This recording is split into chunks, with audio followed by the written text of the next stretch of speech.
Olá, tudo bem com você? O tema de hoje é o julgamento de Cristo. Após ter sido condenado pelos juízes do Sinédrio, Cristo foi levado à presença de Pilatos, governador romano, para que a sentença fosse confirmada e executada. Os sacerdotes judeus não podiam entrar na sala de julgamento de Pilatos. De acordo com as leis cerimoniais, tal ato os tornava imundos e os excluía da participação da festa da Páscoa. Em sua cegueira não viam que Cristo era o verdadeiro Cordeiro da Páscoa e que, ao rejeitá-lo, a grande festa havia perdido seu significado. Quando Pilatos olhou para Jesus, notou ele um homem de aspecto nobre e de porte digno. Em seu semblante não havia nenhuma expressão de delito. Voltando-se para os sacerdotes, perguntou: Que acusação trazeis contra este homem? João 18, verso 29. Seus acusadores, que não desejavam entrar em pormenores, não estavam preparados para essa pergunta. Sabiam que não possuíam nenhuma evidência confiável para que o governador romano condenasse Jesus.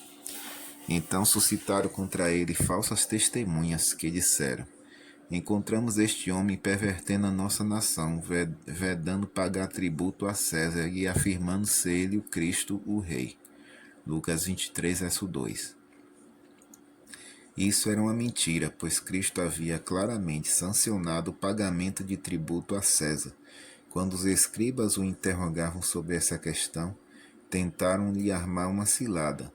Respondeu Jesus o seguinte: Dai, pois, a César o que é de César e a Deus o que é de Deus. Mateus 22, versículo 21.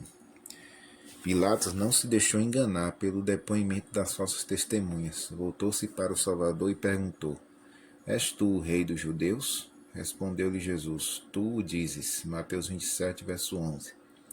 Ao ouvirem essa resposta, Caifás e os que o acompanharam apelaram para o testemunho que o próprio Pilatos acabava de ouvir dos lábios de Jesus, de que ele era de fato culpado do crime de que o acusavam.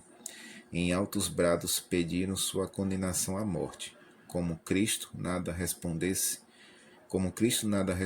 aos seus acusadores, Pilatos lhes disse: Nada respondes? Vê quantas acusações te fazem. Jesus, porém, nada não respondeu.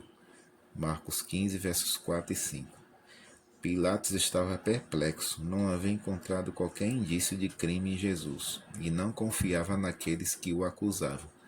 O porte nobre e a conduta discreta do Salvador contrastavam diretamente com a exaltação e fúria de seus acusadores. Isso impressionou o governador a ponto de se convencer da inocência de Cristo. A oportunidade de Pilatos.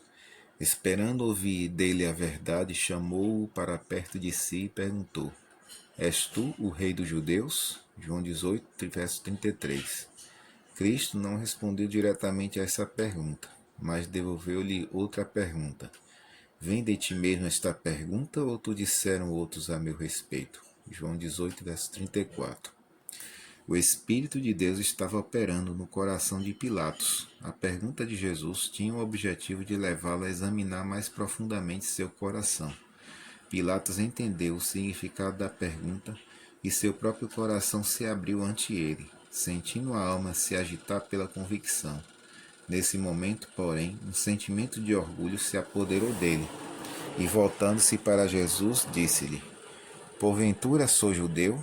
A tua própria gente e os principais sacerdotes é que te entregastes a mim. Que fizeste? João 18, verso 35. A grande oportunidade de Pilatos havia passado.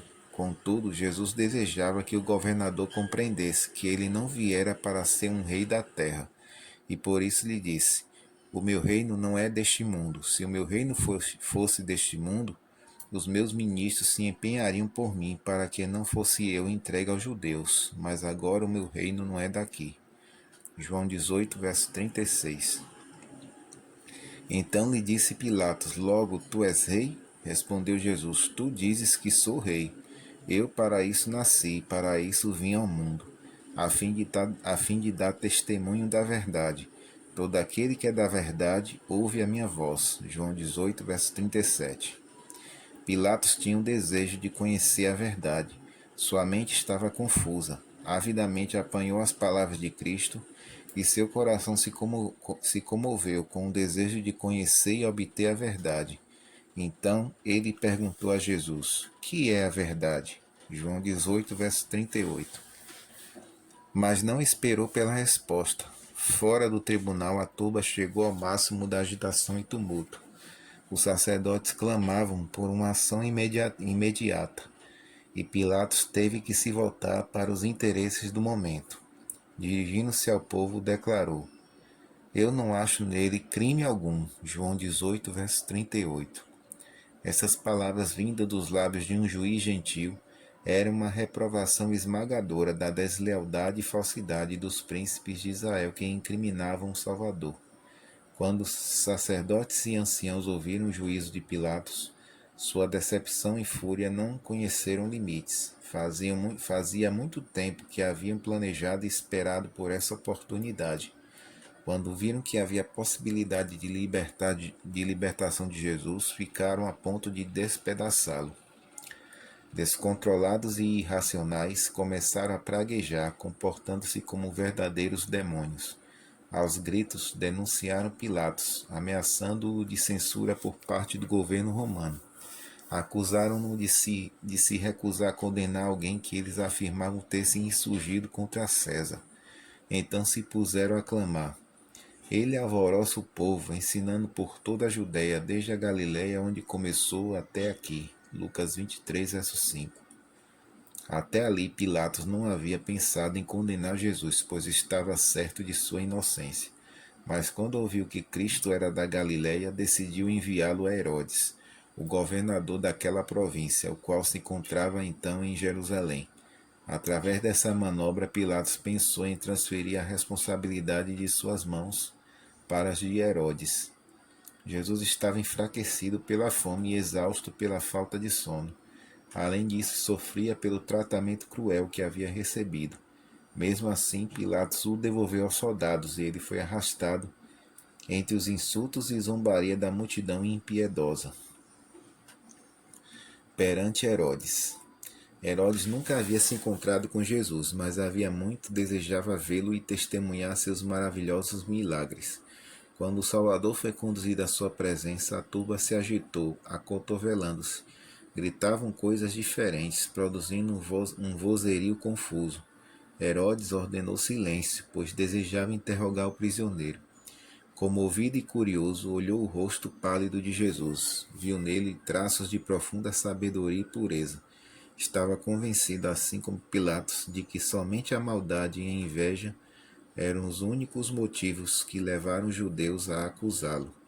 Então Herodes o instigou a operar um de seus milagres diante dele com a promessa de que o soltaria se assim fizesse. Deu ordens para que viessem pessoas paralíticas e deformadas para que Cristo as curasse. O Salvador, porém, se manteve impassível, como se nada estivesse ouvindo ou vendo. O Filho de Deus havia assumido em si mesmo a natureza humana e lhe cumpria agir como homem em idênticas circunstâncias. Entretanto, não operaria um milagre para meramente satisfazer a curiosidade ou salvar a si mesmo da dor e humilhação a que homens em situações semelhantes teriam que se sujeitar. Seus acusadores tremeram quando Herodes lhe pediu um milagre. Uma das coisas que mais temiam era a manifestação do poder divino que já tinham presenciado em Cristo. Tal manifestação seria um golpe mortal em seus planos e talvez lhes custasse a própria vida. Por isso começaram a gritar, atribuindo os milagres de Jesus ao poder de Beelzebul, o príncipe dos demônios. Essa é a nossa primeira parte da nossa reflexão. Que Deus abençoe a todos.